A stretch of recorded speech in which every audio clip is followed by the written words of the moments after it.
আজকাল আমার একটু খুব একটা ব্যাপার নিয়ে খুব মনক্ষুণ্ণ, আমি খুব মন খারাপ। আমি তথাকথিতভাবে যদি বলা যায় যে আমি ছোটবেলা না, একটু বয়স মানে যখন তরুণ যুবক তখন থেকেই আমি আসাদুজ্জামান নূরের সাথে আমার পরিচয়। ওনার পরিচয়ের সূত্রে বলা যেতে পারে যে আমার বড় ভাবি, যে আমি ঠিক জানি না কিভাবে ওনাদের আত্মীয় হয়। বড় ভাবিদের বা দেশের বাড়ি হচ্ছে বরিশাল, আর নূর ভাইদের বাড়ি হচ্ছে, আসাদুজ্জামান নূরের বাড়ি হচ্ছে নীলফামারী। তখন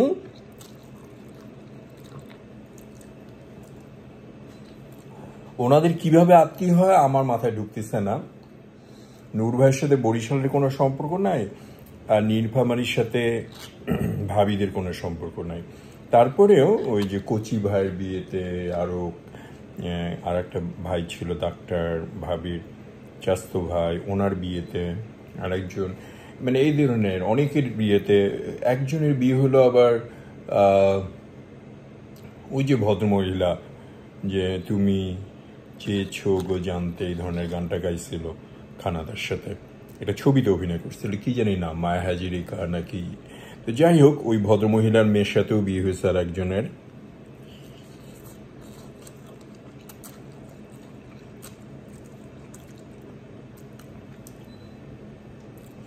এগুলো সবগুলোতে আসাদুজ্জামান নূর ভাই আসছিলেন। আর তখনকার আমলে তো ক্যামেরা দিয়ে ছবি তুলতাম, এরকম মানে ক্যামেরা দিয়ে ছবি তুলতো, ফোন দিয়ে না। সেই জন্য ছবিগুলোর মধ্যে একটা ছিল আমার নূর ভাইয়ের সাথে ছবি, মানে নূর ভাইও হাসতেছে, আমিও হাসতেছে। ওই ছবিটা কত কাল, কত বছর, কত মানুষকে যে আমি দেখিয়েছি আসাদুজ্জামান নূরের সাথে আমার ছবি, মানে দুইজনই হাসতেছে, খুব সুন্দর অপূর্ব একটা ছবি। সেইটা তো গেল আগের কাহিনী, ফ্যামিলিগত। পরে যখন আমি নাগরিক নাট্য সম্প্রদায় আসলাম, সারা জ্যাকেট ওনার রেফারেন্সে যখন আমি নাগরিক নাট্য সম্প্রদায় গেলাম, সারা জ্যাকেট যেখানে নাগরিকের রিহার্সেল হতো,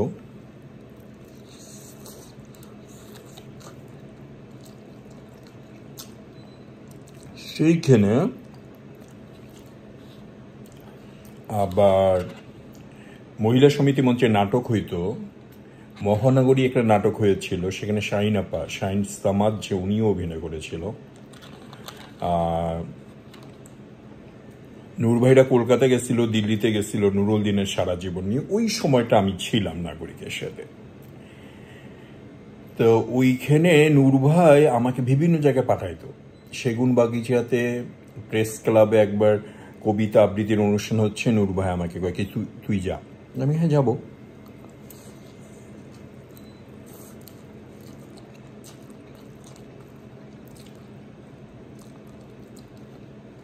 শায়লা জামান, যে এখন শায়লাপার বিয়ে হয়েছিল লিজি আপা, আর কি ডাকনাম লিজি আপা, কিন্তু শায়লা নেচার, ওই যে মিল্ক ভিটার করতো, অ্যাডভার্টাইজমেন্ট করতো। তো উনি আমাকে একবার আতিকুল হক চৌধুরীর কাছে পাঠাইছিল, যে তোর এত নাটক করার, টিভিতে কাজ করার ইচ্ছা, তুই আতিকুল হক চৌধুরীর কাছে। আমি গেলাম। আতিকুল হক চৌধুরী, তোমার তো চেহারা টেহারা সুন্দর, তোমার তো শরীরও ভালো আছে, কিন্তু গলাটা কেন জানি বাচ্চা বাচ্চা, একটু কেমন জানি করো। আমি এসে নূর ভাইকে বললাম, আসাদুজ্জামান নূরকে, যে ভাইয়া আমার গলা নাকি মাইয়া গমতো। তা আসাদুজ্জামান নূরকে, তোকে কবিতা পড়া শিখাবো, তারপরে গলা প্রত্যেকদিন এই করবি, সকালে রেয়াজ করবি, করবি বাবা। তো আসাদুজ্জামান নূর আমাকে মহরম কবিতাটা পড়া শিখিয়েছিল। বিদ্রোহী রণক্লান্ত আমি সেই দিন হব শান্ত, যখন আকাশের বাতাসে ধনিবে না। তো ওনার মতো তো পারতাম না, আমি হাওয়ায় শুনতাম, আর কিন্তু আমাকে পড়াটা শিখিয়েছে রিহার্সেলের বাইরে। বা আর নাটকের রিহার্সেলের সময় আমি সবসময় আগে যেতাম। ওইটা একটা অন্য কারণ ছিল, ওই নূর ভাইকে দেখার জন্য, মানে কোনো সারা জ্যাকেটকে দেখার জন্য না। ওই আমি জগন্নাথে পড়তাম,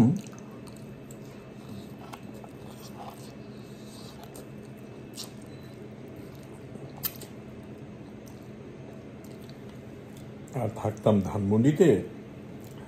বাসে যেতে হলে ধানমন্ডি গেলে আমি আর আসবো না, সেই জন্য মুড়ির ঠোঙ্গা করে করে ওইটা গুলিস্তান পর্যন্ত আসতাম, গুলিস্তান থেকে ইয়ে করতাম,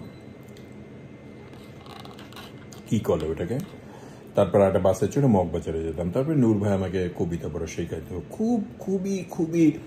এলিজাকে দুলাভাই বলতাম, ওদের সোসাইটিতে বোধ হয় দুলাভাই সম্পর্কটা যায় না, কিন্তু আমি তো হদল কুতকুত মার্কা শেখালে, আমার বাবা হচ্ছে মুসলিম লীগ করে।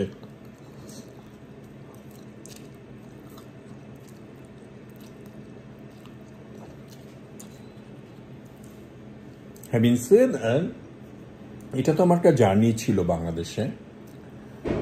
পরবর্তীতে আমেরিকাতেও যখন আসলো নূর ভাই, তখন বোধহয় বাকের ভাই করে ফেলছে, আমার মনে হয় তখন সুপারস্টার।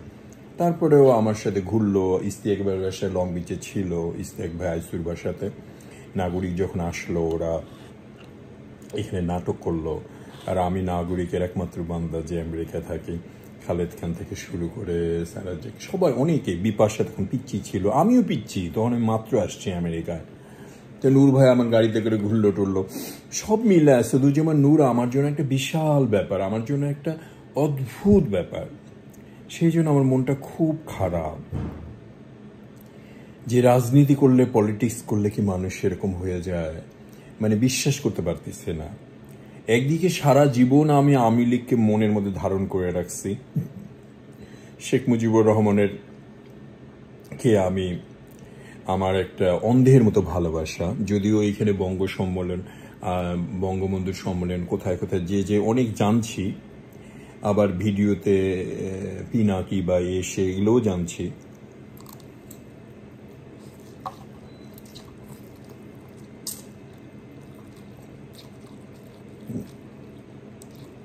নূর ভাই যখন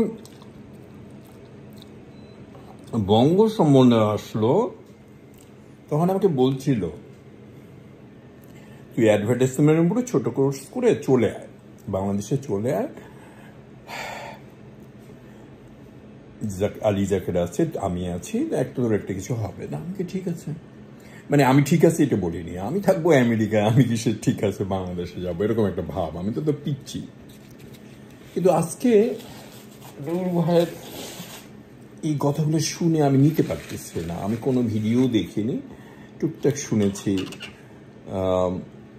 আমার আসাদুজ্জামান নূর, আমার নূর ভাই কত একটা ভালো মানুষ।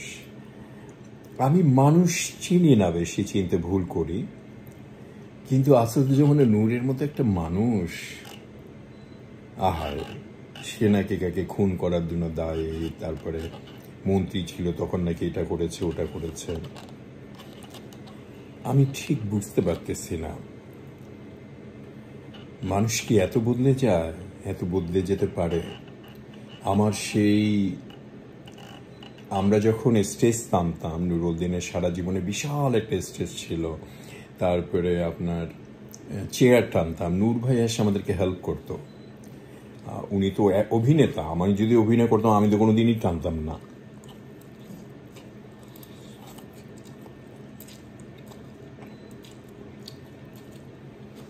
জাগো বাহে কণ্ঠে সবাই, সেই নুরুদ্দিনের সারা জীবনের অসাধারণ পারফর্মার। নাটক করতে করতে তো মনটাও পরিশীলিত হয়ে যায়। আমি বিশ্বাস করতে পারতেছি না, আমি জানি না শেখ মুজিবুর রহমান বাকশাল করছে কেন, হাসিনা কি কি করছে, আয়নাঘর, ওদিকে আবার শুনি ওই যে বিএনপির আমলে কি হাওয়া ঘর না কি যেন একটা ওরকম ছিল শুনছি। তো ওগুলো তো বিশ্বাস কি করি না করি, কিন্তু আসলে মানে নূরের ব্যাপারটা আমি বিশ্বাস করতে পারছি না, কারণ আমার প্রাণপ্রিয় নূর ভাই।